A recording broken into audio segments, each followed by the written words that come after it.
Hi everyone, and welcome to the video that you need to watch right now to set yourself up for success in 2021. There's a bunch of things that you can do that will make a tangible difference to how successful you are this year. And I'm going to go through those in this video. Stay tuned for those.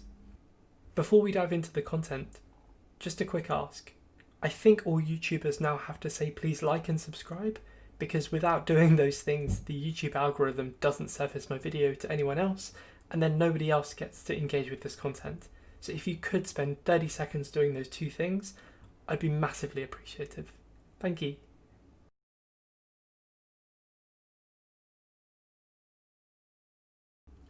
Okay, so let's go through these one at a time.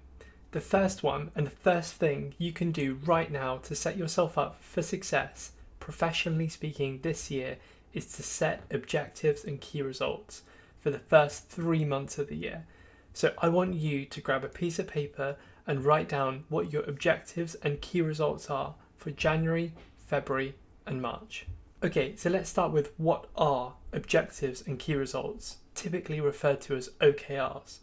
These are kind of passages and words and numbers that are used to try and set really ambitious goals for you for 2021 specifically, and then offers a way to track against those.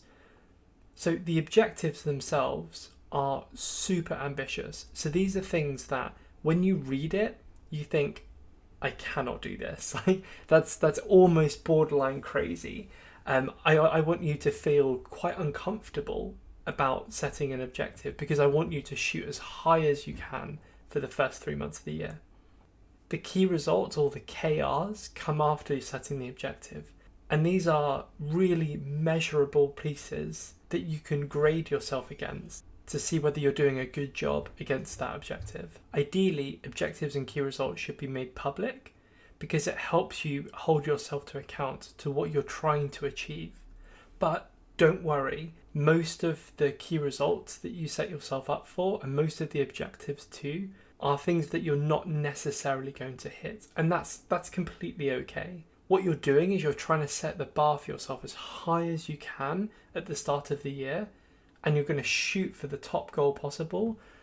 And then if you only get 70% of the way there, or somewhere around that, then actually you're doing an incredible job, and you're doing so much better than everyone else who might set the bar much lower for themselves and then arbitrarily get 100% of an objective done. Whereas what we want to do is set ourselves up for success, and ideally set you up for success too, by setting that goal as high as you can for the first 3 months of the year. For those who are interested in OKRs, I'm a massive OKR geek, so I'll probably make a video in the future to go into this. But for now, if you're interested, I'll drop a link in the video description below to where you can go learn about more OKRs. Don't worry, there's no courses, it's all free, none of that YouTube stuff going on here. These are just free links where you can go to and learn more about OKRs. But that's the first thing I think you should do right now to set yourself up for success in 2021.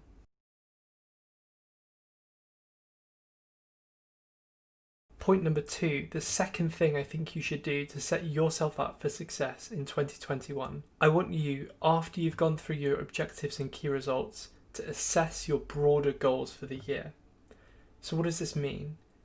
So what we've done in the OKR setting, or the objectives and key results for the objective number 1 that we just talked about, is we looked at what the first 3 months of the year will get at, or what we want to try and get to.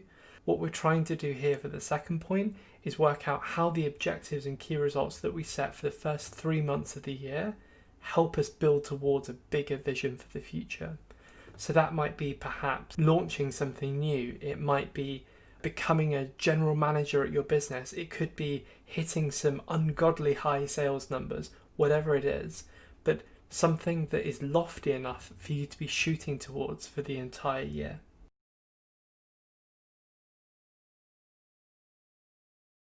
Number 3, and now we get into the really interesting stuff, I think. Right now, I want you to open up a new tab, and I want you to go to whatever system or process or whatever it is that your company uses for holiday, and I want you to book in as much holiday as you can for the first 6 months of the year. Say you get 20 days a year holiday, I want you to commit to booking in 10 of those days for the first 6 months. Why now? 2 reasons. Number 1, nobody else has booked their holiday in yet. The only people who have booked their holiday in are people who have already watched this video and gone and done that. That means that you can secure the holiday days that you want to have and that you need to have. Point number 2 about why this is important to do right now is it gives you something to work towards. It gives you that thing at the back of your mind when it gets really tough in the next few days and weeks and months that keeps you going towards the next thing that you've booked in. So go do it right now. Go book in as much holiday as you can for the next 6 months.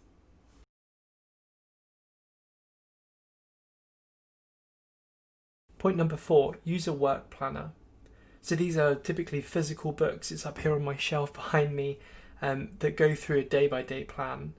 I don't use this every single day. I only typically reach for it when, for example, I start feeling overwhelmed and there starts becoming almost too many things to be doing.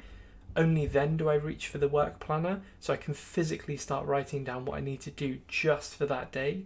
It helps me hyper focus on what I need to do, and that just resets everything else and helps me unload all of that extra stress and responsibility, and just makes me focus on exactly what I need to be doing, and I can cut everything else out. It's great. These work planners are probably on sale at the moment. You can get one for a couple of pounds or a couple of dollars. Highly recommend it. Again, I don't use one every day. I don't profess to be one of these kind of productivity ninjas or productivity gurus that you might see elsewhere on YouTube. I'm just someone who's sharing my thoughts because they work for me and they might work for you too. So go grab a work planner. Just because in the future you might find it really useful.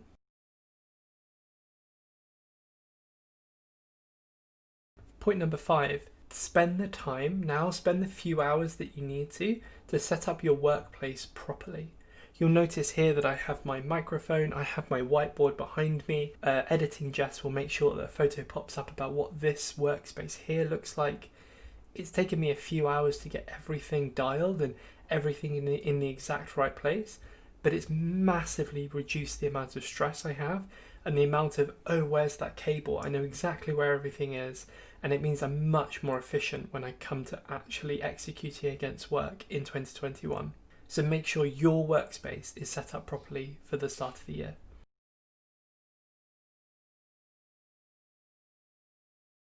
Point number 6, mastering time boxing. Time boxing is one of my favourite ways of crunching through work as quickly as possible. My favourite tool to use is Pomodoro, and I'll drop a link in the description below for an online free Pomodoro timer. I basically work for 25 minutes and have a 5-minute break, and I continually do that on the cycle for as long as I can concentrate for. In a normal working day, I might do 8 or 9 of those cycles in a day, including things like lunch breaks as well, and perhaps extracurricular work like this YouTube channel too, and it just means that I'm hyper focused for that time, and then I still get the gratification, I still get to look at my phone messages or my emails or whatever it might be in those 5 minutes.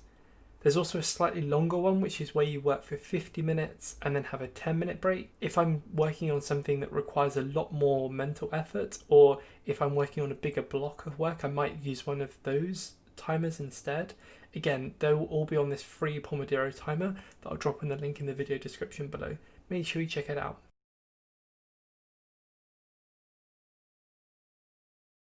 Point number 7, okay, we're almost there. Point number 7 is visualize your work wherever possible. I'm a big fan of this. I even have a huge whiteboard here so I can visualize everything that I have to focus on for this week.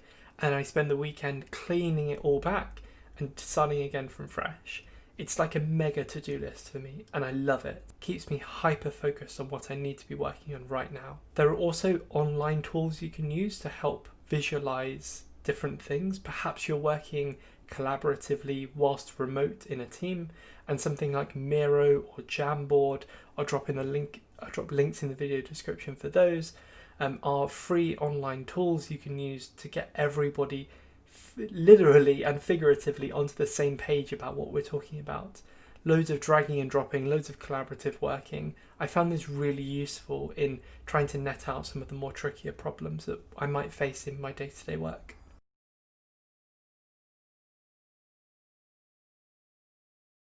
Point number 8. Okay, there's only 2 more to go. Don't worry, we're nearly there. Point number 8 is embrace radical transparency. I've worked for a few months now in the public sector, and I have been overwhelmed and blown away by how open and transparent everything is here. Coming from other industries like pharmaceuticals and technology and news and all of those type of industries, and the finance world, and coming into the public sector or the government world, it's been incredible, because you finally see the benefit in practice of open and radical transparency. I see so many, like, for example, Twitter threads or blog posts at the end of the week or stuff on LinkedIn where people are openly and actively collaborating and talking about what they're doing and sharing what they have learned and how they've failed and what they learned from that. And I find those incredibly valuable because I can personally glean insight from those. For example, if someone else has failed on a specific task, that also might be a learning for me too, so that I perhaps watch out in the future for specific things, so that I don't try and make the same mistakes. But also more than that, because people are actively and openly, radically transparent with each other, you're able to see how you as an individual can help others too. And I just think that whole process is absolutely what we need to be doing more of in 2021. Radical transparency, embrace it, it's incredible.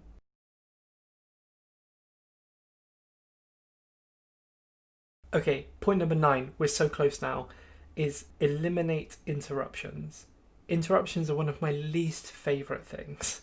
Whether it's my phone pinging in the corner, whether it's a browser tab that's decided to play an ad to me, whatever it might be, getting interruptions in my day when I'm trying to focus on something destroys any element of productivity that I thought I might have had. So what I've done recently, specifically for my smartphone, is I've turned all notifications off. So unless you give me a physical phone call, one of those old school things that I rarely receive any of at the moment, unless you call my phone, nothing will, like, the screen won't light up, nothing will happen, so that I can have it off to the side and I know it's there. So I have the mental release of, okay, I know I'm connected to the world, whilst also not being interrupted when, say, Instagram decides it wants to serve an ad to me, or somebody on Twitter wants my attention. All of that can wait until I'm ready to engage with it. When I started doing this, I thought I might miss things in my social life, sure, but also things in my professional life too. I thought that by not having, for example, Slack or Microsoft Teams notifications on my phone, that I might be behind the curve, or by not having email on my phone, that I might miss that critical email, the most critical point, and I'm able to come in and save the day, or whatever survivor amazing bias I think I might have. In practice, what I've found is that those asynchronous methods of communication are absolutely that. They're asynchronous. So it's fine for you not to have it on your phone and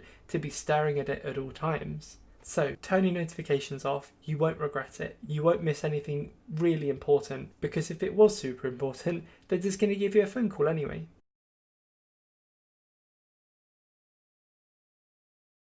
Okay, number 10, and this is the 10th and final thing that I think you can do to set yourself up for success in 2021. I think you need to recenter on what your cultural values are. So have a look at the organisation that you're working with at the moment.